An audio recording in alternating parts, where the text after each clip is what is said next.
ছাগলটার দিকে খেয়াল করেন। এইটা আমরা কুরবানি দেওয়ার জন্য আজকে কিনে আনছি। আজকে 1 তারিখ, কুরবানি 7 তারিখে। এখনো প্রায় 6-7 দিন সময় থাকার কারণে এই ছাগলকে আমাদের খাবার খাওয়াতে হবে।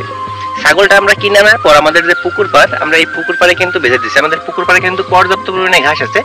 একটু খেয়াল করলে দেখতে পারবেন পর্যাপ্ত পরিমাণে ঘাস আছে আমাদের পুকুর পাড়ে।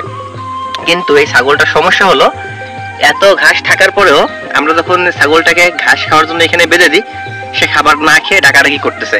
এখন ভাবলাম যে এই ছাগলকে আমরা কাঁঠালের পাতা বা ডুমুরের পাতা কেটে খাওয়াবো। আশেপাশে কিন্তু পর্যাপ্ত পরিমাণে ডুমুর গাছ আছে এবং আমাদের পুকুর পাড়ে অনেক কাঁঠাল গাছ আছে। তো কাঁঠালের ডাল কাটার জন্য বা ডুমুরের ডাল কাটার জন্য যখন আসলাম, তখন সে খাবার খাওয়া শুরু করলো। এখন কথা হলো, আমরা সবাই জানি কাঁঠালের পাতা ছাগল খুব পছন্দ করে খায়, কিন্তু এই কাঁঠালের পাতা ছাগলের জন্য কিন্তু অনেক সময় ক্ষতির কারণ হয়ে দাঁড়ায়। দেখেন, আমি কাঁঠালের ডাল কাটে আপনাদের সাথে কথা বলি।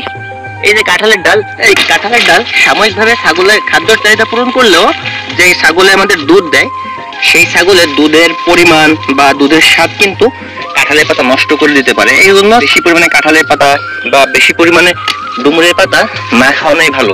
তবে অনেক সময় যখন আমাদের খাবারের সংকট পড়ে, ছাগলকে খাওয়ানোর জন্য খাবারের সংকট দেখা দেয়, তখন চাইলেই কিন্তু আমরা কাঁঠালের পাতা, ডুমুরের পাতা সেগুলোকে আমরা খাওয়াতে পারি ছাগলকে।